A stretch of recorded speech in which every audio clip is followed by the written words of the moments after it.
ನೀವು present job ಮಾಡ್ತಾ ಇದ್ದು ಅಥವಾ ಕಾಲೇಜ್ ಸ್ಟೂಡೆಂಟ್ ಆಗಿದ್ದು ನೀವು ಪ್ರೆಸೆಂಟ್ ಮಾಡ್ತಿರೋ ಜಾಬ್ನೇ ಕಂಟಿನ್ಯೂ ಮಾಡ್ತಾ ನೀವೊಬ್ಬ ಪ್ರೊಫೆಷ್ನಲ್ ಟ್ರೇಡರ್ ಆಗಿ ಹೇಗೆ ಕನ್ವರ್ಟ್ ಆಗ್ತಾ ನಿಮ್ಮ ಕೆರಿಯರ್ನ ಬಿಲ್ಡ್ ಮಾಡ್ಕೊಬೋದು ಅನ್ನೋದ್ರ ಬಗ್ಗೆ ಒಂದು ಫುಲ್ ರೋಡ್ ಮ್ಯಾಪ್ನ ನಾನು ಈ ವಿಡಿಯೋದಲ್ಲಿ ತಿಳಿಸ್ಕೊಡ್ತೇನೆ. ತುಂಬ ಜನ ಮಿಡ್ಲ್ ಕ್ಲಾಸ್ ಫ್ಯಾಮಿಲೀಸಲ್ಲಿ ಏನಾಗುತ್ತೆ ಅನ್ನೋದಾದರೆ ಅವ್ರು ಮಾಡಬೇಕಾಗಿರುವಂತಹ ವಿಷಯಗಳು ತುಂಬ ಇರ್ತವೆ. ಅಂದರೆ ಅವರು ಟ್ರೇಡರ್ ಆಗಬೇಕು, ಬಿಸ್ನೆಸ್ ಮ್ಯಾನ್ ಆಗಬೇಕು, ಇಂಥ ಹಲವಾರು ಕನಸುಗಳನ್ನೋದು ಅವ್ರು ಕಟ್ಕೊಂಡಿರ್ತಾರೆ.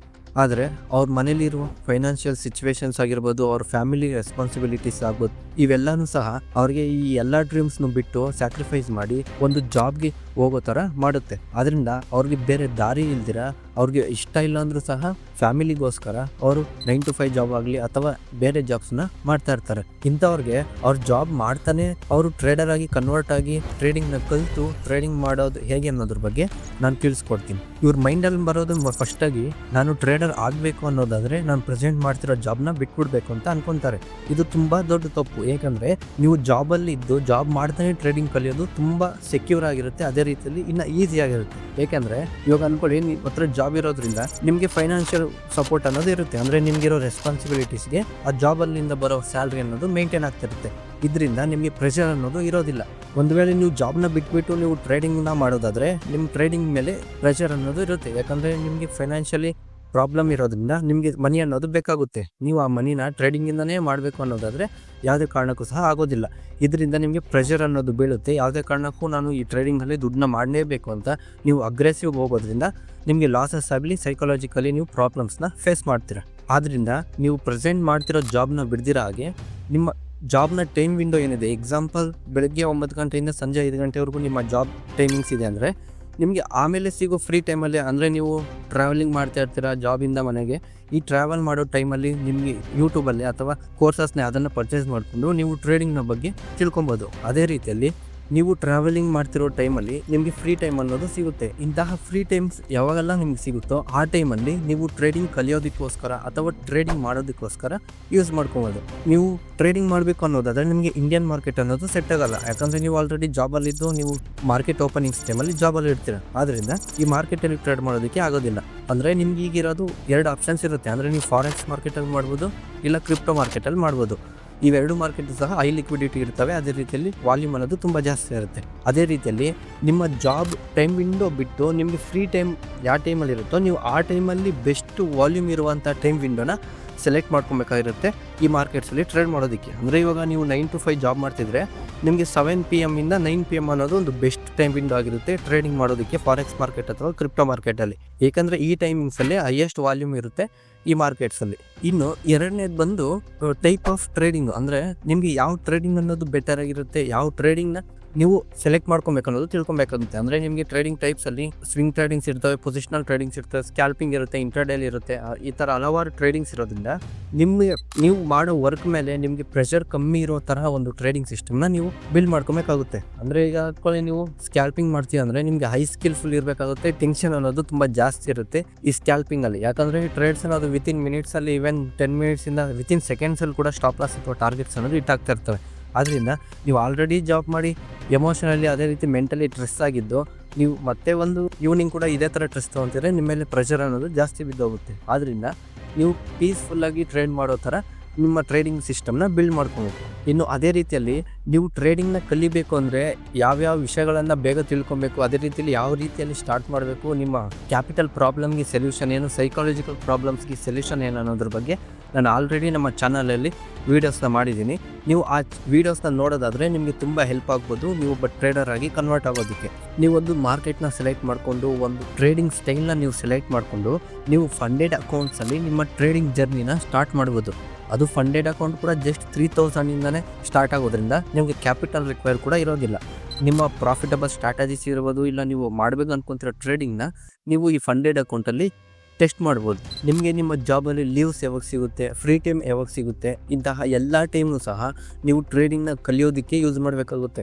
ಏಕೆಂದರೆ ಈ ಟ್ರೇಡಿಂಗ್ ಅನ್ನೋದು 1 ವರ್ಷ 2 ವರ್ಷ ಅನ್ನೋದು ಟೈಮ್ ತೊಗೊಳುತ್ತೆ ನೀವು ಎಷ್ಟೇ ಹಾರ್ಡ್ ವರ್ಕ್ ಮಾಡಿದ್ರು ಸಹ. ಆದ್ದರಿಂದ ನಿಮಗಿರೋ ಫ್ರೀ ಟೈಮ್ ಎಲ್ಲನೂ ಸಹ ನೀವು ಟ್ರೇಡಿಂಗ್ನ ಕಲಿಯೋದ್ರ ಮೇಲೆ, ಟ್ರೇಡಿಂಗ್ನ ಮಾಡೋದ್ರ ಮೇಲೆ ಇನ್ವೆಸ್ಟ್ ಮಾಡೋದ್ರಿಂದ ನಿಮಗೆ ಟ್ರೇಡಿಂಗನ್ನು ಕಲಿಯೋದಕ್ಕೆ ಸ್ವಲ್ಪ ಟೈಮ್ ಅನ್ನೋದು ಕಮ್ಮಿ ಆಗುತ್ತೆ. ನಿಮಗಿರುವ ಎಲ್ಲ ಹಾಲಿಡೇಸ್ಗಳು ಅದೇ ರೀತಿ ಎಲ್ಲ ಫ್ರೀ ಟೈಮ್ನ ಟ್ರೇಡಿಂಗ್ನ ಕಲಿಯೋದಕ್ಕೆ ಇನ್ವೆಸ್ಟ್ ಮಾಡಿಕೊಂಡು ಪ್ರೆಸೆಂಟ್ ಯೂಟ್ಯೂಬಲ್ಲಿ ನಿಮಗೆ ಬೇಕಾಗಿರುವಂತಹ ಎಲ್ಲ ಟ್ರೇಡಿಂಗ್ನ ಕಾನ್ಸೆಪ್ಟ್ಸ್ ಆಗಿರ್ಬೋದು, ಲೈಕ್ ಫೇರ್ ವ್ಯಾಲ್ಯೂ ಗ್ಯಾಪ್ ಆಗಿರ್ಬೋದು, ಲಿಕ್ವಿಡಿಟಿ ಆಗಿರ್ಬೋದು, ಸಪೋರ್ಟು, ರೆಸಿಸ್ಟೆನ್ಸು, ಚಾರ್ಟ್ ಪ್ಯಾಟರ್ನ್ಸ್, ಈ ಥರ ಹಲವಾರು ಟ್ರೇಡಿಂಗ್ಗೆ ಸಂಬಂಧಪಟ್ಟ ಎಂಟೈರ್ ಅಡ್ವಾನ್ಸ್ಡ್ ಕಾನ್ಸೆಪ್ಟ್ಸ್ ಎಲ್ಲನೂ ಸಹ ಪ್ರೆಸೆಂಟ್ ಯೂಟ್ಯೂಬಲ್ಲಿ ಫ್ರೀಯಾಗಿ ಅವೈಲೇಬಲ್ ಇದೆ. ನೀವು ಈ ಎಲ್ಲ ಕಾನ್ಸೆಪ್ಟ್ನು ಸಹ ನಿಧಾನವಾಗಿ ತಿಳ್ಕೊಂಡು ಪ್ರಾಕ್ಟೀಸ್ ಮಾಡಿ, ಈ ಕಾನ್ಸೆಪ್ಟ್ ಮೇಲೆ ಒಂದು ಸ್ಟ್ರಾಟಜೀಸ್ನ ಬಿಲ್ಡ್ ಮಾಡಿ, ಆ ಸ್ಟ್ರಾಟಜಿಯ ಬ್ಯಾಕ್ ಟೆಸ್ಟ್ ಮಾಡಿ, ಅದು ಪ್ರಾಫಿಟಬಲ್ ಇದ್ದರೆ ಆವಾಗ ನೀವು ಒಂದು ಫಂಡೆಡ್ ಅಕೌಂಟ್ನ ಪರ್ಚೇಸ್ ಮಾಡಿ, ಆ ಫಂಡೆಡ್ ಅಕೌಂಟಲ್ಲಿ ನಿಮ್ಮ ಎಮೋಷನ್ಸ್ನ, ನಿಮ್ಮ ಸೈಕಾಲಜಿಕಲ್ ಲೆವೆಲ್ ಯಾವ ರೀತಿ ಇದೆ ಅನ್ನೋದ್ರ ಬಗ್ಗೆ ಟ್ರೇಡ್ ಮಾಡ್ತಾ ತಿಳ್ಕೊಬೋದು. ಅದೇ ರೀತಿಯಲ್ಲಿ ನೀವು ಜಾಬ್ ಮಾಡ್ತಿರೋ ಟೈಮಲ್ಲಿ ಟ್ರೇಡಿಂಗ್ನ ಯಾವುದೇ ಕಾರಣಕ್ಕೂ ಸಹ ಮಾಡಬಾರ್ದು. ಯಾಕಂದರೆ ಈ ಟ್ರೇಡಿಂಗ್ ಅನ್ನೋದು ಸೈಕಾಲಜಿಕಲಿ ತುಂಬ ಸ್ಟ್ರಾಂಗ್ ಆಗಿ ಎಫೆಕ್ಟ್ ಮಾಡುತ್ತೆ ನಿಮ್ಮ ಎಮೋಷನ್ಸ್ ಮೇಲೆ.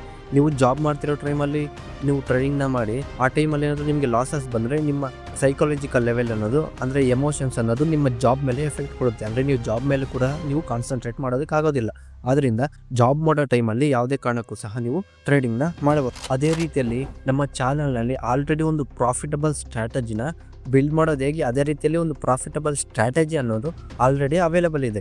ನೀವು ಆ ವೀಡಿಯೋಸ್ನ ಚೆಕ್ ಮಾಡಿ, ಸೇಮ್ ಅದೇ ಸ್ಟ್ರಾಟಜಿನ ಬ್ಯಾಕ್ ಟೆಸ್ಟ್ ಮಾಡಿ, ನಿಮಗೆ ಪ್ರಾಫಿಟಬಲ್ ಇತ್ತು ಅನ್ನೋದಾದರೆ ನೀವು ಅದೇ ಸ್ಟ್ರಾಟಜಿಯಲ್ಲಿ ಫಂಡೆಡ್ ಅಕೌಂಟ್ಸ್ನ ಪರ್ಚೇಸ್ ಮಾಡಿ ನಿಮ್ಮ ಜರ್ನಿನ ಸ್ಟಾರ್ಟ್ ಮಾಡ್ಬೋದು. ನೀವು ಪ್ರೆಸೆಂಟ್ ಮಾಡ್ತಿರೋ ಜಾಬ್ನೇ ಮಾಡಿಕೊಂಡು, ನೀವು ಫ್ರೀ ಸಿಕ್ಕಿರೋ ಟೈಮಲ್ಲಿ ಟ್ರೇಡಿಂಗ್ನ ಬಗ್ಗೆ ತಿಳ್ಕೊಂಡು, ಟ್ರೇಡಿಂಗ್ನ ಕಲಿತು ನೀವು ಒಂದು ಸ್ಟ್ರಾಟಜಿನ ಬಿಲ್ಡ್ ಮಾಡಿ, ಆ ಸ್ಟ್ರಾಟಜಿನ ಬ್ಯಾಕ್ ಟೆಸ್ಟ್ ಮಾಡಿ, ಅದು ಪ್ರಾಫಿಟಬಲ್ ಇದ್ದರೆ ನಿಮಗೆ ಸಿಗುವ ಟೈಮಲ್ಲಿ ನೀವು ಟ್ರೇಡಿಂಗ್ನ ಮಾಡಿ, ಅದರಲ್ಲೇನಾದರೂ ಪ್ರಾಫಿಟ್ಸ್ ಬರ್ತಾ ಇದ್ದರೆ ನೀವು ಆ ಪ್ರಾಫಿಟ್ಸ್ ಅನ್ನೋದು ನಿಮ್ಮ ಲೈಫ್ಗೆ ಸರೋಗುತ್ತೆ. ಪ್ರೆಸೆಂಟ್ ಇರೋ ನಿಮ್ಮ ಸಿಚುವೇಶನ್ಗೆ ಈ ಪ್ರಾಫಿಟ್ ಅನ್ನೋದು ನಾನು ಮೇಂಟೈನ್ ಮಾಡಬಹುದು ಅಂತ ಕಾನ್ಫಿಡೆನ್ಸ್ ನಿಮಗೆ ಬಂದ ಮೇಲೆ ಆಗ ಮಾತ್ರನೇ ನೀವು ಮಾಡ್ತಿರೋ ಜಾಬ್ನ ರಿಸೈನ್ ಮಾಡಬೇಕಾಗುತ್ತೆ. ಅಷ್ಟೇ ಹೊರತು ನೀವು ಯಾವುದೇ ಕಾರಣಕ್ಕೂ ಸಹ ಮೊದಲೇ ಜಾಬ್ನ ರಿಸೈನ್ ಮಾಡಿ ಆಮೇಲೆ ನನಗಿರೋ ಟೈಮನ್ನು ಇನ್ವೆಸ್ಟ್ ಮಾಡಿ ನಾನು ಟ್ರೇಡಿಂಗ್ನ ಕಲಿತೀನಿ ಅನ್ನೋದಾದರೆ ಅದು ನಿಮ್ಮ ಲೈಫಲ್ಲಿ ಒಂದು ದೊಡ್ಡ ಮಿಸ್ಟೇಕ್ ಆಗ್ಬೋದು, ಅದೊಂದು ರಾಂಗ್ ಡಿಸಿಷನ್ ಆಗ್ಬೋದು. ಆದ್ದರಿಂದ ನೀವು ಯಾವುದೇ ಕಾರಣಕ್ಕೂ ಸಹ ಮೊದಲನೇದಾಗಿಯೇ ಜಾಬ್ನ ರಿಸೈನ್ ಮಾಡಬೇಡಿ. ಈ ನಾನು ಹೇಳಿರುವಂತಹ ಈ ಎಲ್ಲ ಸ್ಟೆಪ್ಸ್ನ ಫಾಲೋ ಮಾಡಿ, ನೀವು ಪ್ರಾಫಿಟಬಲ್ ಇದ್ದು ನಿಮ್ಗೆ ಕಾನ್ಫಿಡೆನ್ಸ್ ಇದ್ದರೆ ಮಾತ್ರನೇ ನೀವು ಜಾಬ್ಗೆ ರಿಸೈನ್ ಮಾಡ್ಬೋದು. ಇಲ್ಲ ನೀವು ಪ್ರೆಸೆಂಟ್ ಮಾಡ್ತಿರೋ ಜಾಬಲ್ಲಿ ನಿಮಗೆ ಟೈಮ್ ಅನ್ನೋದೇ ಸಿಗೋದಿಲ್ಲ ಟ್ರೇಡಿಂಗ್ನ ಕಲಿಯೋದಕ್ಕೆ ಅಥವಾ ಮಾಡೋದಕ್ಕೆ ಅನ್ನೋದಾದರೆ, ನಿಮಗೆ ಈ ಸ್ವಿಂಗ್ ಟ್ರೇಡ್ ಅಥವಾ ಪೊಸಿಷನಲ್ ಟ್ರೇಡಿಂಗ್ಸ್ ಅನ್ನೋದು ತುಂಬ ಅಡ್ವಾಂಟೇಜಸ್ ಆಗಿರುತ್ತೆ. ಯಾಕಂದರೆ ನೀವು ಸ್ಕ್ರೀನ್ ಮುಂದೆ ಯಾವಾಗೂ ಕುತ್ಕೊಬೇಕಾದ್ರೆ ಅವಶ್ಯಕತೆ ಇರೋದಿಲ್ಲ. ಮಂತ್ಲಿ 1 ಟ್ರೇಡ್ ಅಥವಾ 2 ಟ್ರೇಡ್ಸ್ ಅನ್ನೋದು ಮಾತ್ರ ಸಿಗ್ತಾ ಇರ್ತವೆ. ನೀವು ಒಂದು ಸತಿ ಅನಾಲಿಸಿಸ್ ಮಾಡಿ ಒಂದು ಎಂಟ್ರಿ ತೊಗೊಂಡ್ರೆ ಮತ್ತೆ ಆ ಎಂಟ್ರಿ ಅನ್ನೋದು ಸ್ಟಾಪ್ ಲಾಸ್ ಅಥವಾ ಟಾರ್ಗೆಟ್ ಹಿಟ್ ಆಗೋದಕ್ಕೆ ಈವನ್ 15 ಡೇಸ್ ಬೇಕಾಗುತ್ತೆ ಅಥವಾ 1 ಮಂತ್ಸ್ ಕೂಡ ಬೇಕಾಗುತ್ತೆ. ಇದರಿಂದ ನಿಮಗೆ ಪ್ರೆಷರ್ ಅನ್ನೋದು ಇರೋದಿಲ್ಲ. ನೀವು ನಿಮ್ಮ ಜಾಬ್ನ ಮಾಡ್ತಾನೆ ಇದರಲ್ಲಿ ಪಾರ್ಟ್ ಟೈಮ್ ಆಗಿ ನಿಮ್ಮ ಇನ್ಕಮ್ ಅನ್ನೋದು ಜನರೇಟ್ ಮಾಡ್ಬೋದು ಈ ಸ್ವಿಂಗ್ ಅಥವಾ ಪೊಸಿಷನಲ್ ಟ್ರೇಡಿಂದ. ಇನ್ನು ಅದೇ ರೀತಿಯಲ್ಲಿ ಇನ್ನೊಂದು ನೋಡೋದಾದ್ರೆ ಡೇ ಟ್ರೇಡಿಂಗ್ ಅನ್ನೋದು ಇರುತ್ತೆ. ಈ ಡೇ ಟ್ರೇಡಿಂಗ್ ಅನ್ನೋದು ನೀವು ಪ್ರತಿದಿನ ಮಾಡಬೇಕಾಗಿರುತ್ತೆ. ಎಕ್ಸಾಂಪಲ್, ನೀವು 9 to 5 ಜಾಬ್ ಮಾಡ್ತಾ ಇದ್ರೆ ನೀವು 7 PM ಇಂದ 11 PM ವರೆಗೂ ಅಥವಾ ಮಿನಿಮಮ್ 10 PM ವರೆಗೂ ಆದ್ರೂ ಸಹ ನೀವು ಚಾರ್ಟ್ಸ್ ಮುಂದೆ ಕುತ್ಕೊಂಡು ಅನಾಲಿಸಿಸ್ ಮಾಡಿ ಟ್ರೇಡ್ನ ಎಕ್ಸಿಕ್ಯೂಟ್ ಮಾಡಿ ನಿಮ್ಮ ರಿಸ್ಕ್ ಮ್ಯಾನೇಜ್ಮೆಂಟ್ ಏನಿದೆ ಇವೆಲ್ಲದನ್ನು ಸಹ ನೀವು ಮೇಂಟೈನ್ ಮಾಡ್ಕೊಬೇಕಾಗಿರುತ್ತೆ. ಇದನ್ನೋದು ಸ್ವಲ್ಪ ಪ್ರೆಷರ್ಫುಲ್ ಆಗಿರುತ್ತೆ. ಯಾಕಂದ್ರೆ ನೀವು ಆಲ್ರೆಡಿ ಬೆಳಗ್ಗೆ ಎಲ್ಲ ಜಾಬ್ ಮಾಡಿ ಬಂದಿರ್ತೀರಾ, ರೆಸ್ಟ್ ಮಾಡ್ದಿರಂಗೆ ನೀವು ಮತ್ತೆ ಟ್ರೇಡ್ನ ಹಂಗೆ ಕಂಟಿನ್ಯೂ ಮಾಡಿ ಸೈಕಾಲಜಿಕಲಿ ಪ್ರೆಷರ್ ತಗೊಂತಿರೋದ್ರಿಂದ ನಿಮಗೆ ಅದು ಸ್ವಲ್ಪ ಕಷ್ಟ ಆಗ್ಬೋದು. ಆದ್ರಿಂದ ನೀವು ಮಾಡ್ತಿರೋ ಜಾಬ್ಗೆ ನಿಮ್ಮ ಮೈಂಡ್ ಸೆಟ್ಗೆ ಯಾವ ರೀತಿಯ ಟ್ರೇಡಿಂಗ್ ಅನ್ನೋದು ನಿಮಗೆ ಸೆಟ್ ಆಗುತ್ತೆ ಅನ್ನೋದ್ರ ಬಗ್ಗೆ ನೀವು ತಿಳ್ಕೊಂಡು, ನಿಮಗೆ ಇವೆಲ್ಲ ಕಲಿತು ನೀವು ಒಬ್ಬ ಪ್ರಾಫಿಟಬಲ್ ಟ್ರೇಡರ್ ಆಗಬೇಕಂದ್ರೆ ನಿಮ್ಗೆ ಹತ್ತತ್ರ ನೀವು ಎಷ್ಟೇ ಎಫರ್ಟ್ ಹಾಕಿದ್ರು ಸಹ 1 ರಿಂದ 2 ವರ್ಷ ಅನ್ನೋದು ಹಾಗೆ ಆಗುತ್ತೆ. ಆದ್ರಿಂದ ಯಾವುದೇ ಕಾರಣಕ್ಕೂ ಸಹ ನೀವು ಪ್ರೆಸೆಂಟ್ ಮಾಡ್ತಿರೋ ಜಾಬ್ನ ರಿಸೈನ್ ಮಾಡೋಕ್ಕೆ ಹೋಗಬೇಡಿ. ಒಂದು ವೇಳೆ ನೀವು ಸಕ್ಸಸ್ ಆಗಿ ನಿಮಗೆ ಪ್ರಾಫಿಟ್ಸ್ನ ಅರ್ನ್ ಮಾಡಿ ನೀವು ಪ್ರೆಸೆಂಟ್ ಮಾಡ್ತಿರೋ ಜಾಬ್ಗಿಂತಲೂ ಹೆಚ್ಚಿನಾಗಿ ನೀವು ಪ್ರಾಫಿಟ್ಸ್ನ ಈ ಟ್ರೇಡಿಂಗಲ್ಲಿ ಜನರೇಟ್ ಮಾಡ್ತಿದ್ದೀರಾ, ಇದು ಹಿಂಗೆ ಜನರೇಟ್ ಮಾಡೋದಕ್ಕೆ ಕಾನ್ಫಿಡೆನ್ಸ್ ಅನ್ನೋದು ನಿಮ್ಗೆ ಇತ್ತು ಅನ್ನೋದಾದರೆ ಆಗ ಮಾತ್ರನೇ ನೀವು ಮಾಡ್ತಿರೋ ಜಾಬ್ನ ರಿಸೈನ್ ಮಾಡ್ಬೋದು. ಇನ್ನು ಅದೇ ರೀತಿಯಲ್ಲಿ ನೀವೊಂದು ಫುಲ್ಲು ಬಿಗಿನರ್ ಆಗಿದ್ದು ನಿಮಗೆ ಟ್ರೇಡಿಂಗ್ನ ಬಗ್ಗೆ ಏನೂ ಗೊತ್ತಿಲ್ಲ, ಯಾವ ಕಾನ್ಸೆಪ್ಟ್ನ ತಿಳ್ಕೊಬೇಕು ಅನ್ನೋದು ಗೊತ್ತಿಲ್ಲ ಅನ್ನೋದಾದರೆ ನಮ್ಮ ಚಾನಲ್ನಲ್ಲಿ ಆಲ್ರೆಡಿ ಟ್ರೇಡಿಂಗ್ನ ಸ್ಟಾರ್ಟ್ ಮಾಡೋದು ಹೇಗೆ, ಅದೇ ರೀತಿಯಲ್ಲಿ ಈಸಿಯೆಸ್ಟ್ ವೇಯಿಂದ ಈವನ್ ಕ್ಯಾಪಿಟಲ್ ಇಲ್ಲ ಅಂದರೂ ಸಹ ಜಸ್ಟ್ 3000ಇಂದ ನಿಮ್ಮ ಟ್ರೇಡಿಂಗ್ ಜರ್ನಿನ ಸ್ಟಾರ್ಟ್ ಮಾಡೋದು ಹೇಗೆ, ಅದೇ ರೀತಿಯಲ್ಲಿ ಯಾವ ಕಾನ್ಸೆಪ್ಟ್ನ ನೀವು ಮೊದಲು ತಿಳ್ಕೊಬೇಕು ಒಬ್ಬ ಪ್ರಾಫಿಟಬಲ್ ಟ್ರೇಡರ್ ಆಗಬೇಕು ಅನ್ನೋದ್ರ ಬಗ್ಗೆ ಆಲ್ರೆಡಿ ನಾನು ಈ ವಿಡಿಯೋದಲ್ಲಿ ತಿಳಿಸ್ಕೊಟ್ಟಿದ್ದೀನಿ. ನೀವು ಈ ವಿಡಿಯೋನ ನೋಡೋದಾದರೆ ನಿಮಗೆ ಟ್ರೇಡಿಂಗ್ನ ಯಾವ ರೀತಿ ಸ್ಟಾರ್ಟ್ ಮಾಡಬೇಕು ಅನ್ನೋದ್ರ ಬಗ್ಗೆ ಇನ್ಫಾರ್ಮೇಷನ್ ಅನ್ನೋದು ಗೊತ್ತಾಗುತ್ತೆ. ಇದಿಷ್ಟು ಇವತ್ತಿನ ವಿಡಿಯೋ ಆಗಿರುತ್ತೆ. ಈ ವಿಡಿಯೋ ನಿಮಗೆ ಇಷ್ಟ ಆಗಿದ್ರೆ ಲೈಕ್ ಮಾಡಿ, ಸಬ್ಸ್ಕ್ರೈಬ್ ಮಾಡಿ, ಈ ವಿಡಿಯೋನ ನಿಮ್ಮ ಫ್ರೆಂಡ್ಸ್ಗೆ ಶೇರ್ ಮಾಡಿ.